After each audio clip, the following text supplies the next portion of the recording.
Você está com a decisão aí, você se debruçou sobre ela. O que você destacaria dessa decisão do ministro? Olha, eu vou antes dar um exemplozinho para situar um pouco o contexto disso. Uma pesquisa eleitoral, ela se assemelharia, eu diria, a pesquisa de intenção de voto, ela se assemelharia a um exame de sangue que você vai fazer no laboratório e que você precisa estar em jejum. Ou seja, o corpo está sem trabalhar com nenhum alimento, etc., sem o estímulo, se você vai lá, tira o sangue, etc. E depois tem outros exames que às vezes você precisa ter um estímulo, né? Então, aí você pode, por exemplo, se você quer saber se alguém tem um problema com lactose, toma lá leite para ver que a reação do corpo, etc. Muito bem. Então, a pesquisa se assemelha um pouco a isso. Quando você vai perguntar para o eleitor, por exemplo, o voto espontâneo, você não pode mostrar nada para ele. Tá? Quando você vai perguntar para quem ele está pensando naquele instante em votar, você também não pode contextualizá-lo em uma determinada situação. Você pergunta, olha, desses candidatos, em quem que você votaria? Agora, em seguida, você pode até fazer algumas perguntas que são pertinentes até à resposta que ele já deu. Então, você pode querer, o pesquisador, entender se ele estava ou não informado a respeito de determinadas questões. E você também pode estimulá-lo diante de determinadas informações para saber como este eleitor as julgará diante daquele estímulo que você deu. Isto é pesquisa.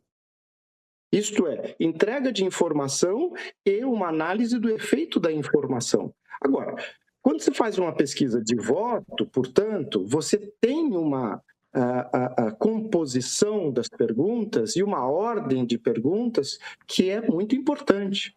Então, a intenção de voto, você sempre faz antes de perguntar qualquer outra questão que possa influenciar essa resposta. Então, posto isso, o que a gente vê? Essa medida concedida pelo presidente do TSE, me parece que, com todo respeito, ela se equivocou. Por quê? Ela considera textualmente na decisão que as perguntas relativas ao escândalo do Banco Master teriam sido feitas antes das perguntas de votação, de intenção de voto. Então, a mim está parecendo absolutamente equivocado isso, porque eu verifiquei o questionário que foi registrado no Tribunal Superior Eleitoral, e este questionário, ele tem a ordem das perguntas bem numerada e bem identificadas. E todas as perguntas de intenção de voto, elas foram feitas em primeiro lugar. A primeira pergunta relativa à questão do Banco Master, essa é a de número 11. Até lá foram feitas todas as perguntas de todas as possibilidades de primeiro e segundo turno de intenção de voto.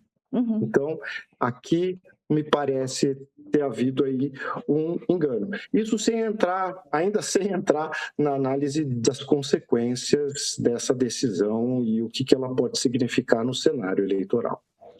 Ricardo, mais cedo a gente estava conversando e uma das coisas que você observou, enfim, nós compreendemos esse processo aqui no meio porque, em parceria com o Instituto IDEA, nós temos uma pesquisa eleitoral mensal. Então, a gente está habituado com esse processo todo mês de quais são as perguntas, qual é a ordem que a gente vai dar para as perguntas, o momento do registro no TSE, que tem que ser feito 7 dias antes da data alvo que a gente quer de publicação, tudo mais.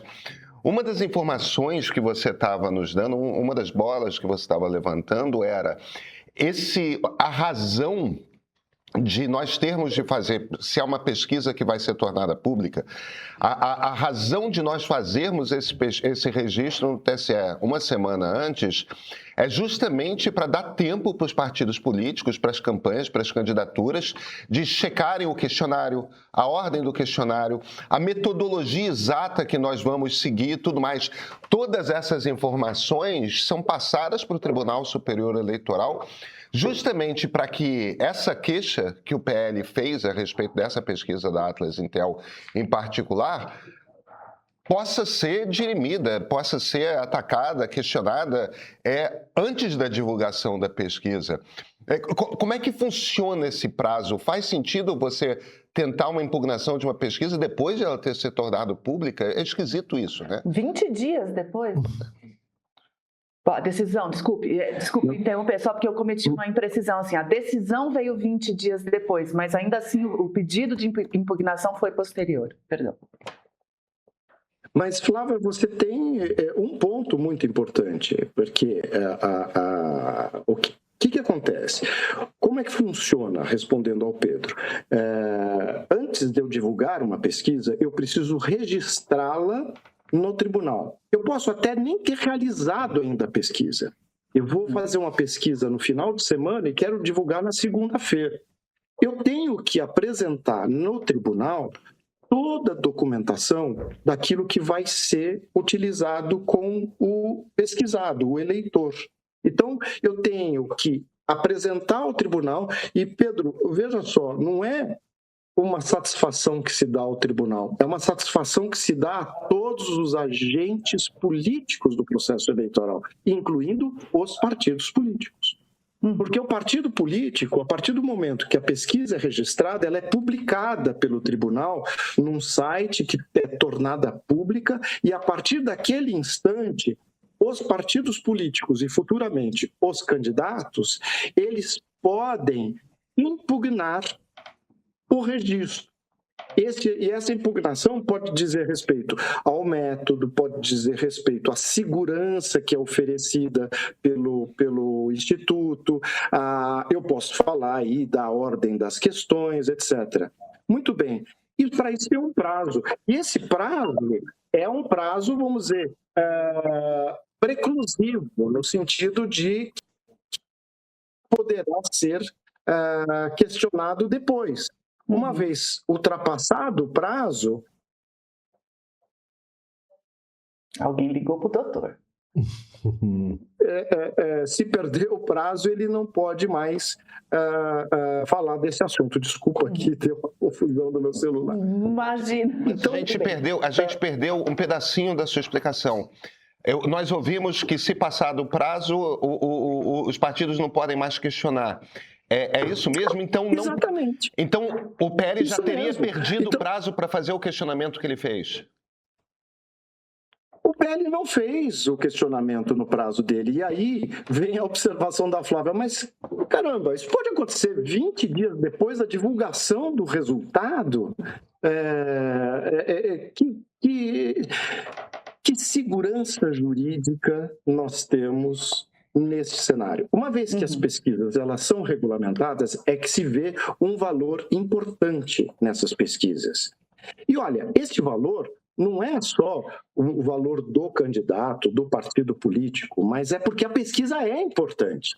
A pesquisa é importante para o eleitor, a pesquisa é importante também para o candidato, porque o candidato ele tem uma bússola de qual é o caminho que ele está indo, etc. Muito bem, se você permite que essa pesquisa seja questionada a qualquer tempo, desculpa, você está criando aqui um cenário de instabilidade, assim, muito grande. É como estabelecer regras para o jogo de futebol depois que ele acabou. E aí você anula gol. Então, calma, tem um prazo. Esse prazo é de 5 dias para impugnação desse registro. Claro, eu quero ressalvar o seguinte, que se depois de divulgada a pesquisa, o partido, ele antevê que possa ter acontecido alguma fraude, alguma irregularidade, claro que ele pode questionar.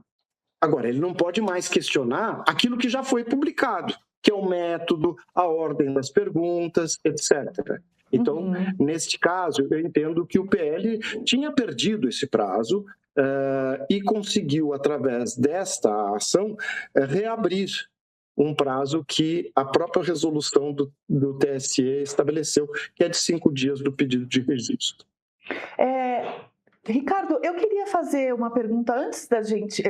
A gente tem que falar das consequências disso, dos precedentes que isso pode abrir caso a decisão seja confirmada pelo plenário, embora me pareça que com esses pontos puramente técnicos que você aponta, talvez...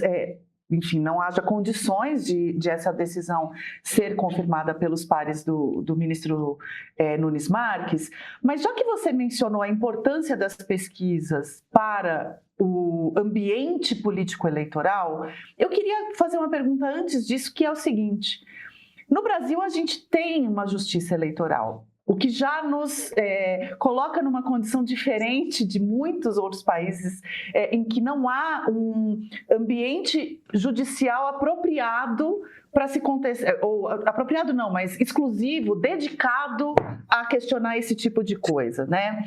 E não sei se por conta disso ou por conta da natureza mesmo da política, de embates e de disputas, né? O fato é que partidos políticos no Brasil, de todos os espectros, têm culturalmente o hábito de questionar tudo na justiça eleitoral. Desde um aperto de mão que um candidato deu na véspera da campanha começar, a uma pesquisa eleitoral. E enfim, estou fazendo apuração sobre esse assunto desde ontem e eu ouvi algumas fontes comentando isso, falando assim: olha, Flávia, independentemente do resultado deste julgamento, né, desta liminar, o fato é que tudo que é pesquisa é contestado o tempo inteiro, os partidos, os candidatos contestam tudo o tempo inteiro. Eu queria te ouvir um pouco sobre isso, porque justamente uma decisão desse tipo feita depois da pesquisa pode abrir aí um mar de outros processos, né? Abrir a porta para um mar de outros processos. Mas eu queria te ouvir um pouco sobre essa cultura também, de se contestar tudo o tempo inteiro durante as campanhas eleitorais. Veja, eu percebo, particularmente no Brasil, que nós temos uma judicialização da política de uma forma muito intensa. Eu acho, a mim parece que talvez essa cultura tenha mesmo se iniciado com a intervenção do judiciário no processo eleitoral, e eu não estou aqui fazendo uma crítica negativa, porque a intervenção judicial no processo eleitoral, até agora eu vejo ela como muito mais bem do que com defeitos, mas desde que seja realmente dosada e tudo mais.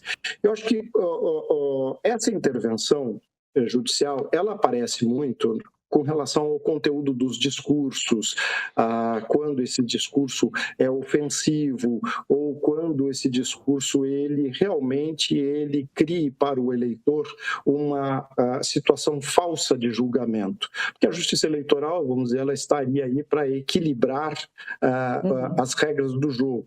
Então, uma paridade de armas e também para dar um tom, vamos dizer, que seja favorável a uma discussão política, administrativa, etc. Claro que essa intervenção, ela acontece, vamos dizer, na medida de que os fatos, vamos dizer, impugnados, eles sejam ilegítimos e causem um certo prejuízo para o resultado. É isso. Uhum. É para isso que a justiça está aí, para garantir um resultado justo. Na medida em, por exemplo, falando desse assunto, na medida em que uma pesquisa eleitoral, nós sabemos, ela tem um peso de definição de voto, porque se eu estiver próximo do final da eleição, eu posso optar pelo voto útil, eu não quero que determinado candidato ganhe, eu quero que eu prefiro o outro entre um e o outro, eu vou para a pesquisa e lá eu posso formular meu voto. Uhum. Então, e aí, a validade, a seriedade metodológica da pesquisa, ela é de grande importância. Tá. E aqui eu quero voltar para o nosso assunto em pauta aqui, que é essa pesquisa. Eu tenho a sensação de que é possível, sim, que o próprio presidente do Tribunal Superior Eleitoral reveja sua decisão. Por quê? Ele argumentou expressamente que as perguntas relativas ao Banco Master, elas seriam antecedentes às perguntas de voto, o que não é verdade. Então, houve aqui um erro de fato, que uma vez notado, ele pode ser considerado, inclusive, para voltar atrás. Se eu considerar que essas questões do Banco Master, elas seriam influenciadoras de alguma coisa, eu só poderia suspender o resultado daquilo que for posterior. E desde que digam respeito exatamente a esta influência que eu quis causar, tá certo? Agora, aqui o que se suspendeu, e o que suspendeu uma informação que, desculpa, já foi divulgada, são penas ao vento, já foram espalhadas, e eu mesmo posso repetir o resultado dessa pesquisa e ninguém pode dizer que eu cometi qualquer deslize ou ilícito. Eu estou divulgando uma informação. Tá certo? Espera. Calma, só mais um minuto. Já foi ver o novo lançamento do streaming do meio? A gente passou um tempo investigando por que a política brasileira é assim. Por que os partidos não funcionam. Por que a gente vive nessa sensação que nada se resolve. Daí surgiu mais um episódio do Ponto de Partida da série Nós Brasileiros. Intitulado Os Partidos, esse episódio começa na Primeira República e vai até hoje contando a história dos partidos políticos. Sabe, é para entender a nossa política de trás para frente e chegar em 2026 sabendo o que tá em jogo de verdade na hora de apertar confirma nas ruas. Está no streaming do meio, junto a muitos outros títulos originais exclusivos para os assinantes premium. Assina, é para assistir.